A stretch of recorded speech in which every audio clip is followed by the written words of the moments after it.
नमस्कार friends, planet hub channel में आप सभी का फिर से हार्दिक स्वागत है। और इस बार सब्जेक्ट रहेगा मीन राशि। 1973 में जितने भी व्यक्ति पर्सन का बर्थ हुआ है उनके लिए थोड़ी संक्षिप्त में बात करेंगे, विचार करेंगे कैसा उनका जीवन गया है और आगे कैसा रहेगा। थोड़े 4 प्लैनेट्स जो लंबे टाइम तक रहते हैं उसको मद्देनज़र रखते हुए उसको ही प्राधान्य दिया गया है इसमें।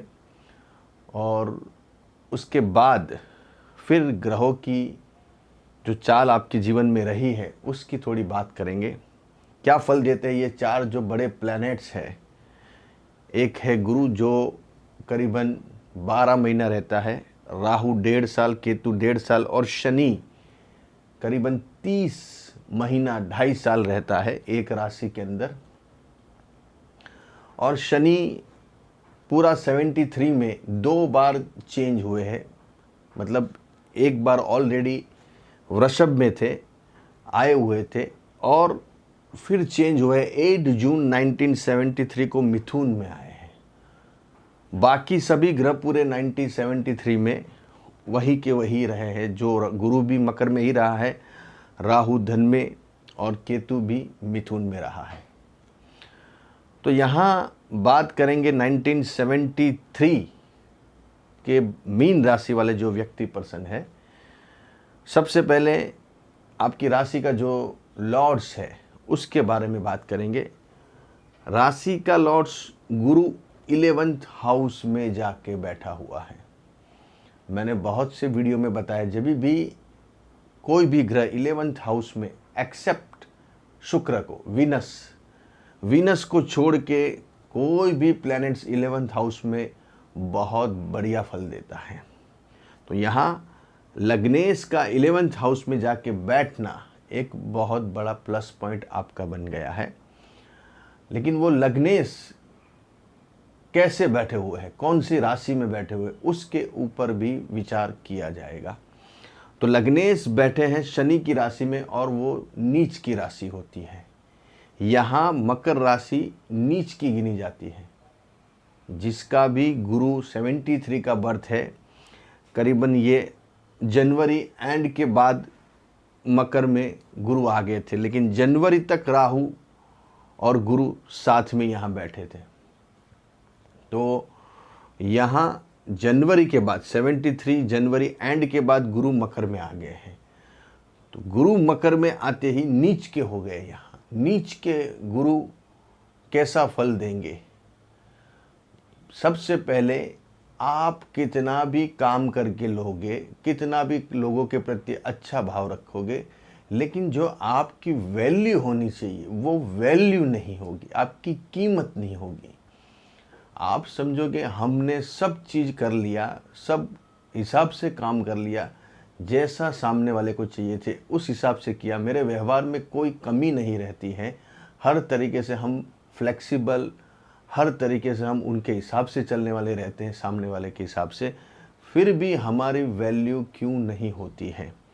तो यहाँ आपकी जो राशि है, लग्नेश राशि को भी इम्पोर्टेंस दिया जाएगा। मून साइन से बात कर रहे हैं तो लग्नेश ही जाके यहाँ नीच का हो गया है। अगर जन्म कुंडली आपकी, बहुत लोगों की मीन लग्न और मीन राशि की कुंडली है, तो यहाँ पूरी कुंडली डाउन हो जाती है। जब लग्नेश ही डाउन हो जाएगा तो आदमी, व्यक्ति, पर्सन को जीवन में संघर्ष बहुत सहन करना पड़ता है। मतलब जो अपने हैं वो ही पराये हो जाते हैं। जो दोस्त यार, यहाँ दोस्त यार, ग्रुप सर्कल, बड़े भाई बहनों से आपको बहुत बड़ा नुकसान हो सकता है, घाटा हो सकता है। वो आपके जीवन में बहुत बड़े प्रॉब्लम क्रिएट कर सकते हैं, क्योंकि यहाँ ऑलरेडी आपकी उम्र 50 के आसपास हो गई है। तो ये 50 साल में आपको जो परेशानी देखी है इन लोगों से, आपके दोस्तों से, बड़े भाइयों से, बड़े बहनों से, ग्रुप सर्कल, दोस्त यार जिसको बोलते हैं, वहाँ से आपको बहुत नुकसान हुआ है। उन्होंने आपकी वैल्यू नहीं की है, उन्होंने आपको कहीं ना कहीं नीचा दिखाने की कोशिश की है, कहीं ना कहीं आपको कोई भी तरीके से आपको पायमाल करने की कोशिश की, आप कैसे भी रोड पे आ जाओ, नीचे आ जाओ, वे उनकी मेंटालिटी हमेशा है। आपको पाँव खींचना, टांग खींचते हैं ना, कोई आदमी आगे बढ़ता है तो अपने उसके टांग खींचते हैं कि ये आगे नहीं बढ़ना चाहिए। तो ये यहाँ पॉइंट, आपके इन लोगों ने आपकी टांग खींचने का हमेशा प्रयास किया है। तो यहाँ राहु बैठा है 10th हाउस में, और वो भी गुरु की राशि है। तो यहाँ आपके सास जो है, मतलब आपके मदर इन लॉ और आपके फादर, पिताजी, वो आपके लिए समस्या बन जाएंगे। आपको समझ नहीं आएगी मेरे खुद के पिताजी मेरे साथ ऐसा व्यवहार क्यों करते हैं। और ऊपर से अगर आपका सूर्य बिगड़ा हुआ है, या शनि के साथ बैठा है, या केतु या राहु के साथ बैठा है, तो समझ लीजिए वो दुश्मन ही रहेंगे आपके जीवन में। कभी भी उधर आप ज़्यादा ध्यान मत दो, वहाँ से आपको कुछ मिलने वाला नहीं है। आप जो भी होप्स रख के बैठे हैं उनके लिए, पिताजी के लिए, आपकी सास के लिए, सास मतलब मदर इन लॉ की बात कर रहे हैं, सास ससुर जो बोलते हैं, तो यहाँ ससुर भी ऐसे ही रहेंगे आपके। और माँ से भी रिश्ते बिगड़ेंगे, माँ भी आपके लिए दुश्मन बन जाएगी। प्रॉपर्टी, आपकी खुद की जो प्रॉपर्टी है, कौटुंबिक प्रॉपर्टी है, वो आपके लिए जहर जैसी बन जाएगी, क्योंकि वहाँ भी दोष बैठा हुआ है केतु का। अगर शनि आपका 8 जून के बाद का जन्म है, तो यहाँ शनि बैठ के कौटुंबिक दोष बना देता है। शनि केतु कौटुंबिक दोष बोलते हैं, पितृदोष बोलते हैं इसको। तो यहाँ जीवन में संघर्ष, समस्या बहुत झेलने को मिलती है, बहुत सारे प्रॉब्लम क्रिएट हो जाते हैं। यहाँ व्यक्ति पर्सन अपने खुद के रिश्तों से ही उसमें ही दबा रहता है, उनके अंदर ही उनका जीवन निकल जाता है, क्योंकि यहाँ कौटुंबिक दोष बन गया। कौटुंबिक प्रॉपर्टी के अंदर आपको जरा भी लालच, लोभ नहीं रखना चाहिए, क्योंकि वहाँ से आपको कुछ नहीं मिलने वाला है। आप अगर समझते हो कि मुझे वहाँ से कुछ मिल जाएगा, तो वो बात भूल जाइए। उल्टा से आपका नुकसान होगा, अपयश मिलेगी, बदनामी मिलेगी, खर्चा होगा, वो अपनी जगह पे। इसलिए कौटुंबिक अपनी खुद की प्रॉपर्टी बनेगी वो अलग बात है, लेकिन कौटुंबिक प्रॉपर्टी को लेकर आपको बहुत समस्या आएगी। गाड़ी, मकान, व्हीकल्स में आपको समस्या आती ही रहती है। भाड़े के घर में भी रहना पड़ सकता है लंबे टाइम तक। उसके बाद अगर ग्रह जन्म कुंडली में पावरफुल है दूसरे, जैसे सूर्य, बुध है, शुक्र है, मंगल है, तो आपको प्रॉपर्टी का सुख मिलेगा। लेकिन यहाँ प्रॉपर्टी का सुख भी नहीं मिलता है। लेकिन 6-8 जून के बाद का जन्म है, तो उनकी बात कर रहे हैं। तो पॉइंट बन गया, मैंने जो आपको बताया है कि एक तो गुरु नीच का है आपका, और यहाँ राहु बैठा हुआ है। यहाँ राहु 10th हाउस में, राहु वो भी नीच का। तो व्यक्ति पर्सन को जन्म के ग्रह कैसे, उसके ऊपर ज़्यादा डिपेंड कर, लेकिन ये चीज़ें आपको छोड़ेगी नहीं। खास करके आपके पिताजी आपको बिजनेस में सेट नहीं होने देगा। 40 तक, 40 की उम्र तक व्यक्ति को संघर्ष ही करना पड़ता है। नहीं जॉब में ठिकाना आता, नहीं उसको बिजनेस में टिकने देता। बस घुमाता रहता है इधर से उधर, वो नौकरी किया, वो काम किया, कोई सक्सेस कहीं ना कहीं मिलती ही नहीं है। तो यहाँ राहु अलग प्रकार के होते हैं। यहाँ राहु धन राशि का है, और वो भी नीच का। यहाँ राहु नीच का गिना जाता है। मिथुन में राहु ऊंच का होता है, वैसे ही धन राशि में राहु नीच का होता है, और वृश्चिक में भी नीच का। 2 राशि में राहु को प्राधान्य दिया गया है, एक मिथुन में और एक वृषभ में, दोनों को मद्देनजर रखा जाएगा।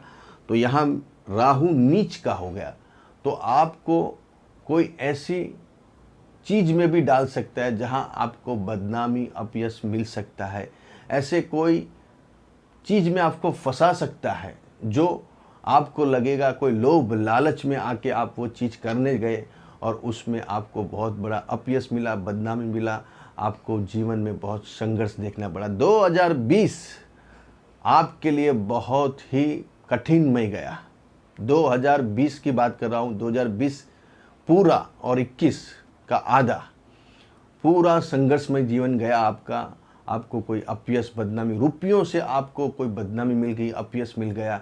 आपने रुपयों के अंदर कोई आपके ऊपर एलिगेशन आ गया था पैसों से लेकर, और आपको उसमें बहुत बड़ी बदनामी, या फिर कोई स्कैंडल में आप फंस गए, कोई कौभांड में आप फंस गए, या कोई लोभ लालच में फंस गए, या कोई अदर पार्टनर से आप रिलेशन में आ गए और उन्होंने आपको बहुत बड़ी बदनामी दे दी, तो यहाँ रुपयों से लगती चीज़ों में आपको बहुत बड़ा घाटा देखने को मिला। 2020 की बात कर रहे हैं। तो ये राहु अपयश, बदनामी देता है देता है देता है। इसलिए आपको आगे भी सोच समझ के प्लानिंग करके चलना पड़ेगा, क्योंकि यहाँ का राहु बहुत ही दुविधा उत्पन्न कर देता है। अगर जन्म कुंडली में दूसरे ग्रह भी पॉजिटिव नहीं रहे तो यहाँ आगे की बात कैसे होगी, आगे कैसा रहेगा आपका जीवन।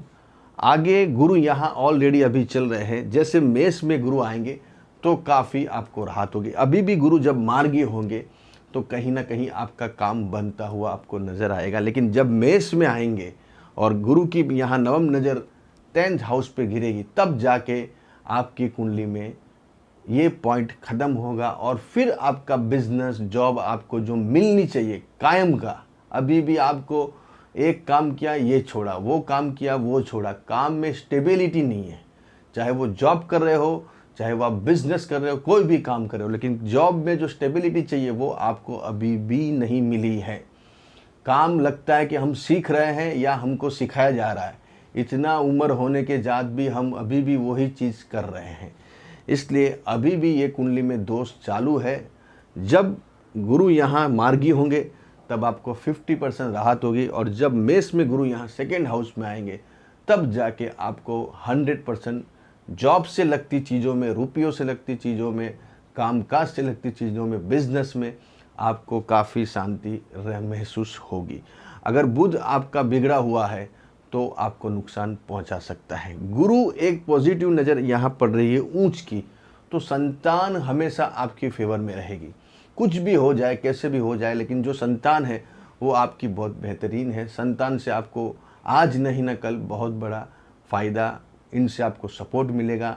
इनका आपको जीवन में हर हमेशा कहीं ना कहीं आपके साथ वो खड़े होते हुए नज़र आएंगे, कभी भी आपसे मुंह नहीं मोड़ेंगे।